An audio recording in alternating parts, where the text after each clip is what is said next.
The Grand Assembly Hall was quiet. 12 species sat in their floating seats, arranged in a perfect circle under a ceiling made of living crystal.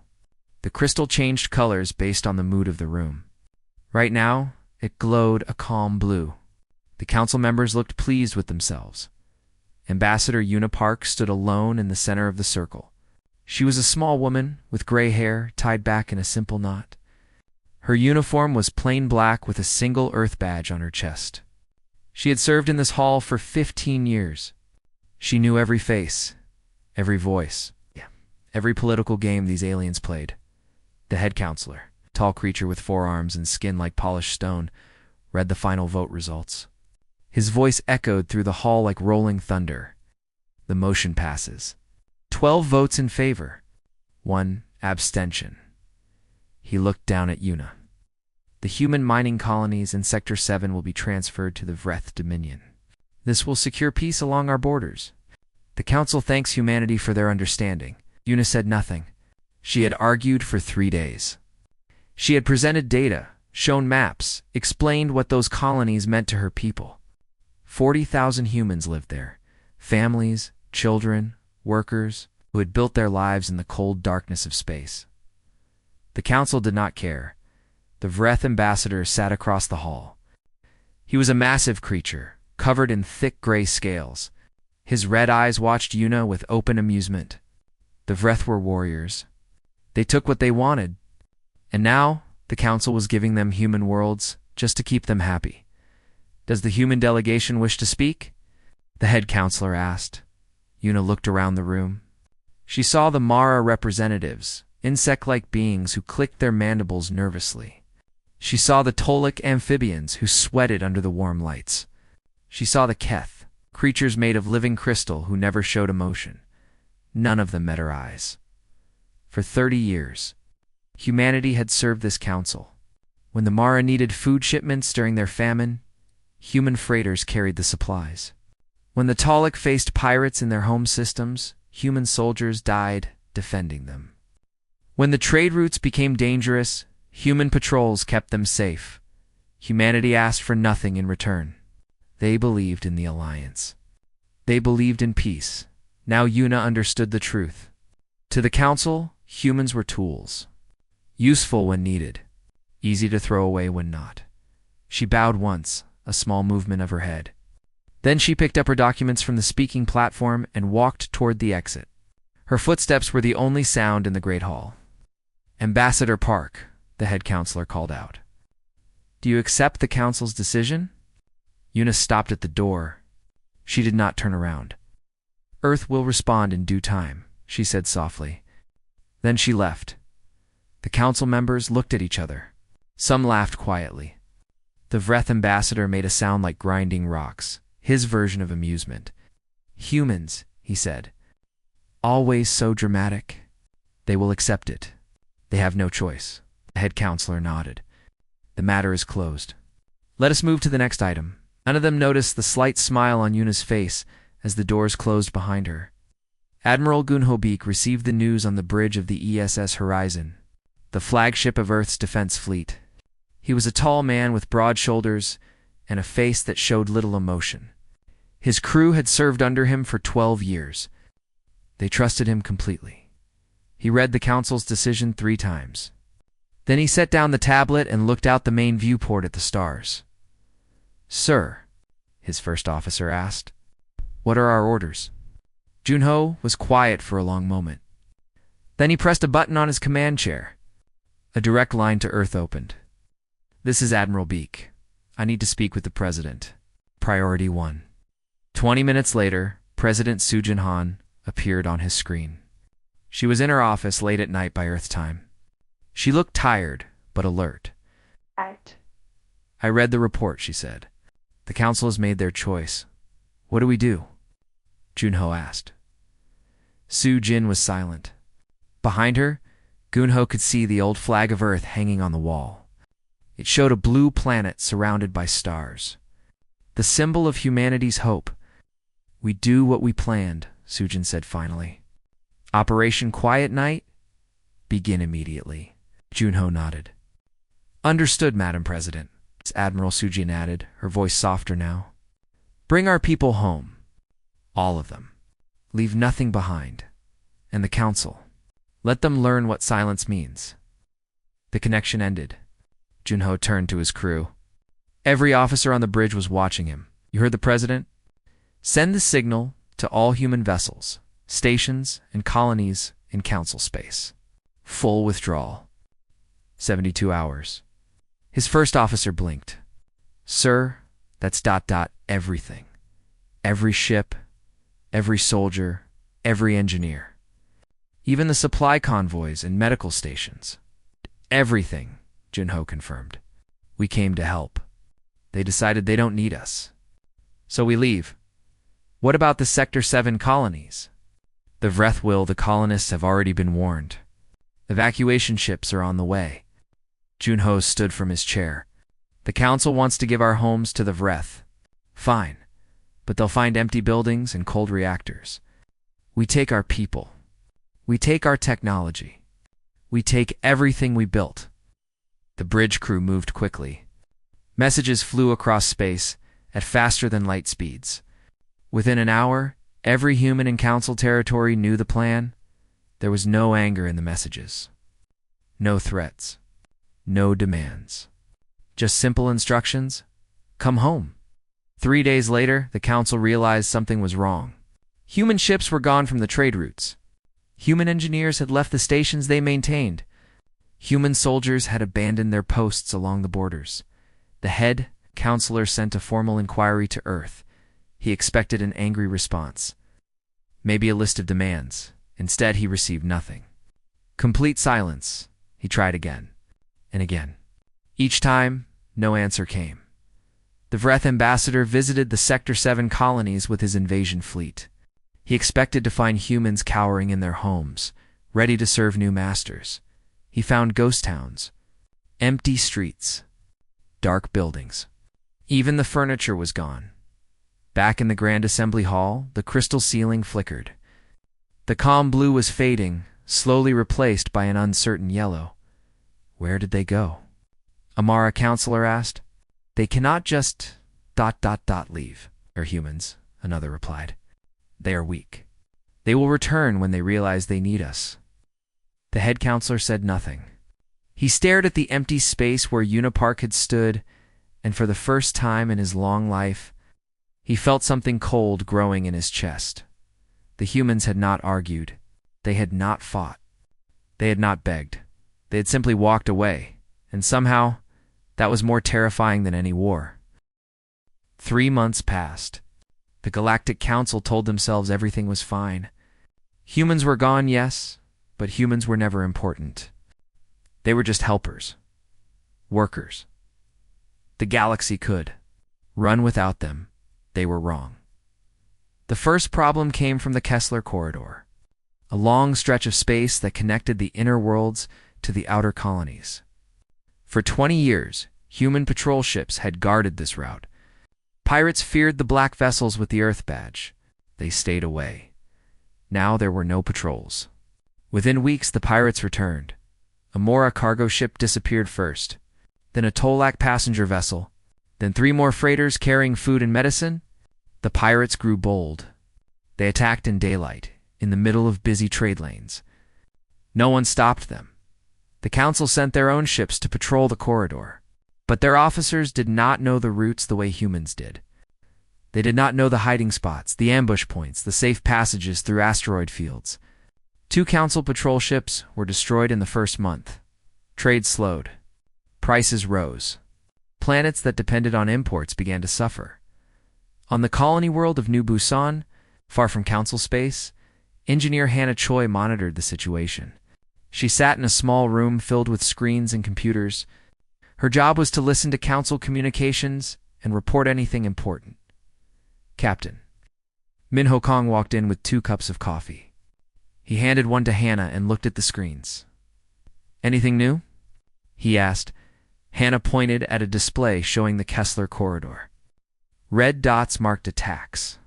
There were many red dots. 17 cargo ships lost this month alone. That's more than they lost in the past 10 years combined. Minho sipped his coffee. What about military ships? The Council is trying to protect the trade routes, but they don't have enough vessels. They spread themselves too thin. Anna pulled up another screen. Also, the Vreth are making noise again. They want more colonies. They say the ones we left were worthless because we took everything. Of course they want more. That's what happens when you feed a hungry animal. It comes back for seconds. Hana leaned back in her chair. She looked tired. Should we do something? These pirates are killing innocent people, traders, families. He thought about his sister, who had died in the Battle of Kirin Station 8 years ago. She had been protecting a Tolek research vessel from raiders. The Tolek never even said thank you. We did something for 30 years, he said finally. They threw us away like garbage. Now they learn what life is like without us. It feels wrong. Doing nothing. Sometimes doing nothing is the hardest thing. Minho set down his cup. Besides, we have our own problems to worry about. He was right. Earth's government had recalled all military forces to protect human space. The reason was secret, known only to a few. But Hannah had seen hints in the data. Something was happening at the edge of the galaxy. Something that scared even Admiral Junho Beek. She pushed those thoughts aside and returned to her work. In Council space, things grew worse every day. The Vreth Dominion, seeing the chaos, decided to expand. Their warships entered neutral territory. They claimed planets that belonged to smaller species. When those species complained to the Council, the Vreth laughed. Stop us, they challenged. If you can, the Council could not. Their combined fleet was strong on paper, but weak in practice. Different species did not trust each other. Their ships used different systems, spoke different languages, followed different commands. Humans had been the glue that held them together. Humans spoke all the languages. Humans fixed all the ships. Humans led the joint missions. Without humans, the alliance was falling apart. The head counselor called an emergency meeting. The crystal ceiling above them glowed an angry red. "We must contact Earth again," he said. "Offer them something. Anything. We need their help." "We already tried," the Mara representative clicked. "They do not answer, and try harder. Send a delegation. Beg if we must." The Vreth ambassador stood from his seat. His massive body cast a shadow over half the room. Begged the humans. "Have you lost your mind, counselor? They are weak. They ran away instead of fighting. Why would we lower ourselves to ask for their help? Because we are losing." Another counselor shouted, "Your people attack us daily. Our trade is collapsing. Our citizens are dying." The Vreth made a sound like crashing stones. Laughter. "That is not our problem. The Vreth take what we want. If you cannot protect yourselves, you deserve to fall." He walked out of the hall. The other counselors sat in shocked silence. The delegation to Earth failed. Human border stations turned them away without a word. No ship was allowed to enter human space. No message was returned. The Council tried other methods. They sent famous diplomats. They offered treasure. They made public broadcasts praising humanity's past service. Nothing worked. On Earth, Admiral Junho Beek watched the Council's messages on his personal screen. His daughter Minji sat beside him. She was 20 years old, training to be a pilot like her father. "They're scared," she said, watching a Mora diplomat plead for help on a public channel. "They should be—" "Do you hate them, father?" Junho considered the question carefully. He remembered his early years in the fleet when he truly believed in the Alliance. He remembered fighting alongside Tolek soldiers, sharing meals with Mara engineers, learning the strange poetry of the Keth. "No," he said finally. "I don't hate them, but I don't trust them either. Trust is earned. They had 30 years to earn it. Instead, they proved we meant nothing to them, so we just watched them suffer. For now." Gunho turned off the screen. "But not forever. Something is coming, Minji. Something worse than pirates or the Veth. Something that will threaten every living thing in this galaxy." Minji looked at her father with worried eyes. "What do you mean?" Ginho stared out the window at the night sky. Somewhere out there, beyond the furthest stars, Sensors were detecting movement. Patterns that matched old terrible records. "You'll learn soon enough," he said quietly. "For now, keep training. When the time comes, humanity will need every pilot we have." He did not tell her about the devourer swarms. He did not tell her about the 30 years of secret defense. He did not tell her that everything humanity had done, every sacrifice they had made, was to prepare for a war the Council never knew existed. That truth would come later, for now. The Council would face the consequences of their choice alone. Perhaps suffering would teach them what gratitude could not. Perhaps 8 months had passed since the humans left. The galaxy was burning. The Vreth Dominion had conquered 3 Council homeworlds. Their warships moved through space like hungry sharks, taking whatever they wanted. The proud Mara, who once looked down on humans as primitive creatures, now lived as refugees on borrowed ships. The Tolek had lost half their territory. The Keth retreated to their crystal caves and refused to answer anyone's calls. Refugee fleets filled every safe corridor.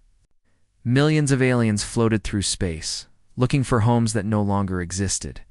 Food was running out. Medicine was scarce. Hope was dying. In the Grand Assembly Hall, only 6 counselors remained. The others had fled or been captured.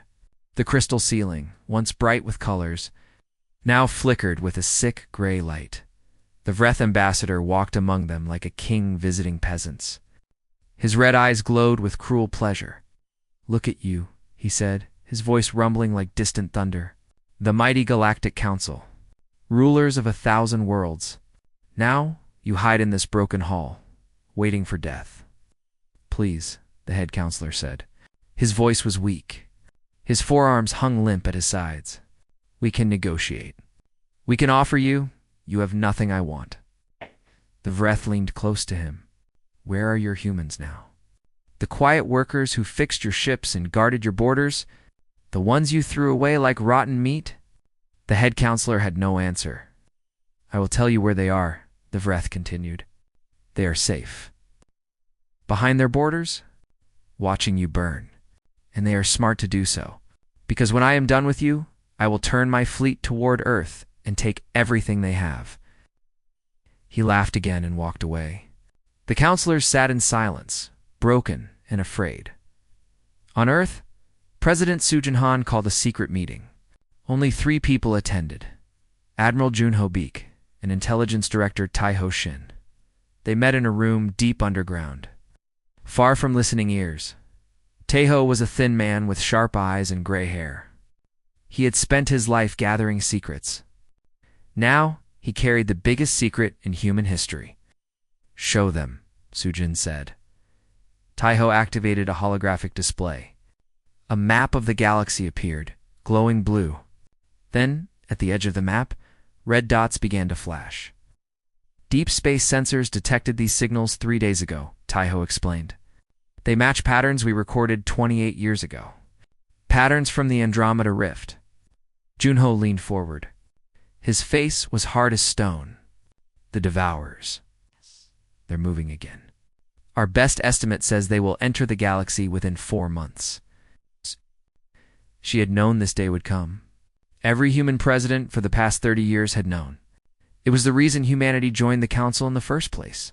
It was the reason they worked so hard, asked for so little, and never complained. "The silent line," she said. "What is its status?" Taiho changed the display. A web of glowing points appeared across the galaxy. Hundreds of hidden stations, built in secret over 3 decades. Defense platforms, weapon systems, early warning sensors, all of it designed to stop the devourer swarms from consuming every living thing. "Without our maintenance crews, the line is failing," Taiho said. "Power systems are going offline. Weapons are losing calibration. At the current rate, the entire network will be useless in 4 months. Maybe less." "What about the Council?" Junho asked. "Do they know?" Taiho shook his head. "They never knew the line existed. We built it in secret. We maintained it in secret. We never told them because ... double quotes. Because they would have panicked," Sujin finished. "Or they would have tried to control it." Or they would have done something stupid that got everyone killed. Yes, Madam President. Junho stood and walked to the display. He touched one of the glowing points. It represented a defense station near the Mora homeworld. A station he had helped build 15 years ago. So we have a choice, he said slowly. We can let the line fail and watch the Devourers destroy the galaxy. Or we can go back and save the council that betrayed us. That is the choice, Sujin agreed. And if we go back, after everything they did, after they sold our people to the Vreth, Sujin walked to stand beside him. She was smaller than him, but her presence filled the room. I think about that every day, she said. I remember the faces of the colonists we evacuated from Sector 7. I remember the children who had to leave their homes because the council decided our lives were worth less than peace with. Monsters? Then why would we help them? Sujin looked at the map. At the hundreds of worlds filled with billions of lives. Aliens who had never voted in any council. Aliens who had never done anything wrong except be born in the wrong part of the galaxy because the Devourers don't care about politics, she said. They don't care who betrayed whom. They will eat everything. Council worlds. Vreth worlds. Human worlds. Children who never knew there was a war. Families just trying to survive. The council doesn't deserve our help. No, they don't. Sujin turned to face him. But those children do. Those families do. And if we have the power to save them, and we do nothing, what does that make us? Junho was silent for a long time. The map glowed between them, showing a galaxy on the edge of two different kinds of destruction. What are your orders, Madam President? He finally asked. Prepare the fleet. Reactivate the silent line and finish building the Omega Array. Taiho looked up sharply. The array. It's not ready. We need at least 2 more months and work faster. Because in 4 months the Devourers will be here. And when they come, we need to be ready. She walked toward the door, then stopped. One more thing. The council still doesn't know about the Devourers? They don't know about the line or the array. When the time comes, they will learn the truth. They will learn what humanity has been doing for 30 years while they called us servants and tools. And then, Junho asked. Sujin smiled, but there was no warmth in it. Then they will understand the true cost of their betrayal. Not because we destroyed them, but because we saved them anyway. That truth will burn hotter than any weapon we could build. She left the room. Junho and Taiho remained, staring at the map of a galaxy that did not know it was already running out of time. 11 months after the humans left, small Mora scout ship found something strange. The ship was running from Vreth hunters. Its captain, desperate to escape, flew into uncharted space near the edge of the galaxy. There, floating in the darkness, he found an abandoned station. The station was human. Its lights were off. Its doors were open. Whatever crew had worked there was long gone. The Mora captain docked his ship and went inside. He expected to find nothing useful. Maybe some food. Maybe some spare parts. Instead, he found the truth. The station had belonged to scientist Yunji. 1. She had spent 20 years studying something called the Silent Line. When the humans left, she packed her important files and evacuated with everyone else. But in her hurry, she left behind her personal research logs. The Mora captain played the logs on a dusty screen. At first, he did not understand what he was seeing. Strange symbols. Charts of deep space. Images of creatures that looked like nightmares made real. Then Yoongi's face appeared on the screen. She was an older woman with tired eyes and gray streaks in her black hair. She spoke in a calm voice, as if recording a message she never expected anyone to hear. Log entry 4012. Today marks 28 years since we first detected the Devourer swarms. Captain leaned forward, his antenna twitching with confusion. For those who may find this record, let me explain. 28 years ago, humanity discovered signals coming from beyond our galaxy. We investigated. What we found changed everything. The screen showed images, dark shapes moving through space. Creatures that looked like living storms of teeth and hunger. Worlds reduced to bare rock. Stars going dark. The Devourers are a hive mind species. They do not think like us. They do not want territory or resources or power. They only want to consume. They ate 3 galaxies before coming here. They will eat this galaxy too, unless someone stops them. The captain felt cold fear spreading through his body. Humanity joined the Galactic Council because we knew we could not fight the Devourers alone. We needed allies. We needed friends. So we served. We worked. We protected.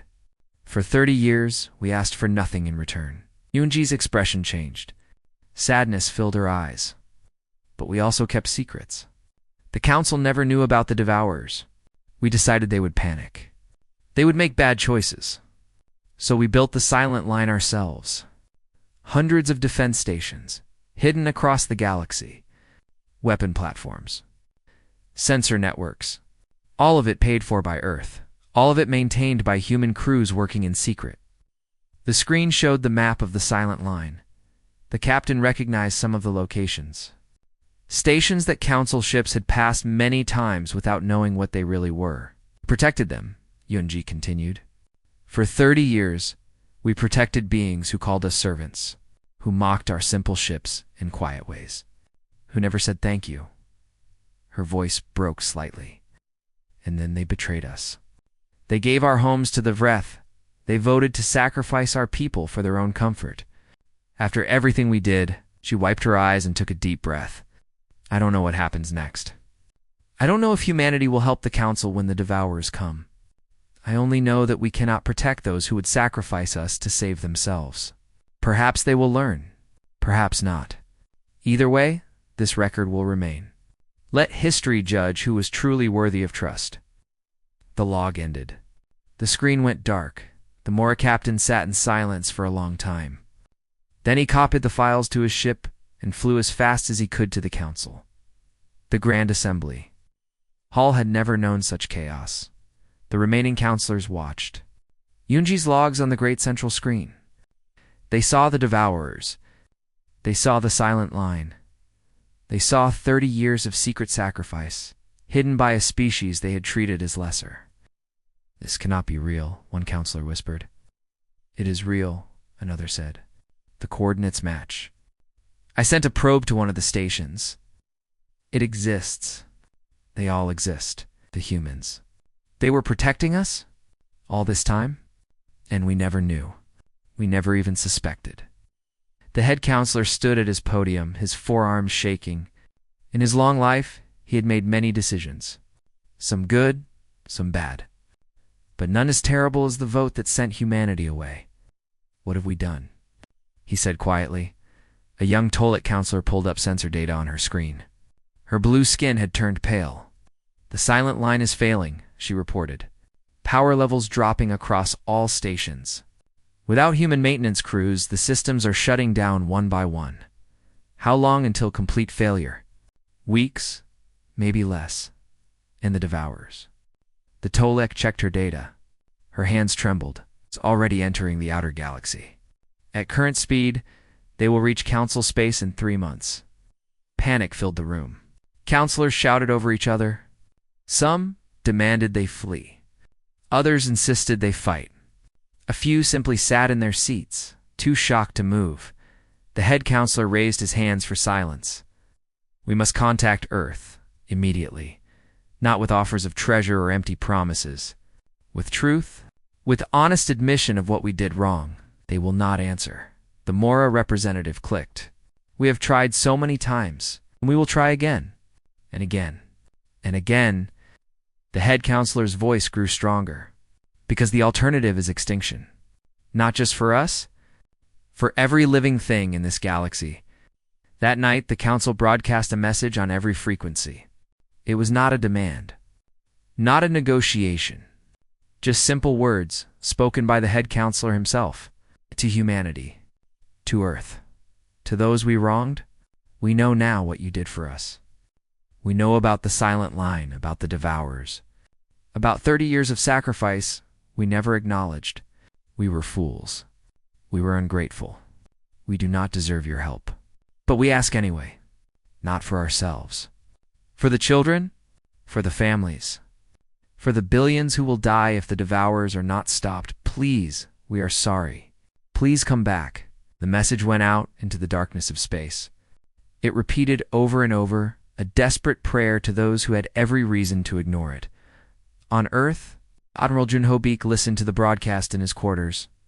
His daughter, Minji, stood beside him. They finally know, she said. Double quotes, yes. Will we answer? Yunho looked at his daughter. She was young, brave, ready to fight for a galaxy that had never thanked her people. That depends on the president, he said. But I think yes. When the moment comes, we will answer. Even after what they did, Junho turned off the broadcast. The room fell silent. Because of what they did. Because if we become the kind of people who let billions die out of spite, then we become worse than them. And that is something I cannot accept. He placed his hand on Minji's shoulder. Prepare your squadron. The real war is coming. And this time, the whole galaxy will see what humanity truly is. The silent line failed on a Tuesday. Across the galaxy, hidden stations went dark, one by one. Defense platforms lost power. Sensor networks stopped transmitting. 30 years of secret protection, gone in a single day. And then the devourers came. They entered the galaxy like a wave of darkness. Millions of creatures, each one a storm of teeth and hunger. They did not send warnings. They did not make demands. They simply moved forward and consumed everything. In their path, the first council world to fall was a small planet called Varen. It had 3 billion. People, artists, farmers, children playing in green fields. The devourers reached it in the morning. By evening, nothing remained but bare rock. News of Varen's destruction spread across the galaxy. Panic followed.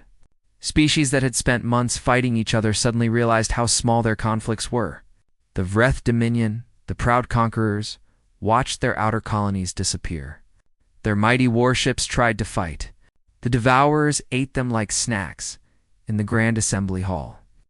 The remaining counselors gathered for what they believed would be their final meeting. The devourers were 3 days away from the council homeworld. There was nowhere left to run. Should have been better, the head counselor said quietly. His forearms hung at his sides. His stone skin had cracked with age and stress. We should have been worthy of the protection we received. No one answered. There was nothing left to say. Outside, the sky turned dark as the devourer swarm approached. Billions of creatures blocked out the stars. The ground shook with the sound of distant destruction. The counselors closed their eyes and waited for the end. Then the sensors screamed. Contact signatures. A Talic officer shouted. Thousands of them. More devourers?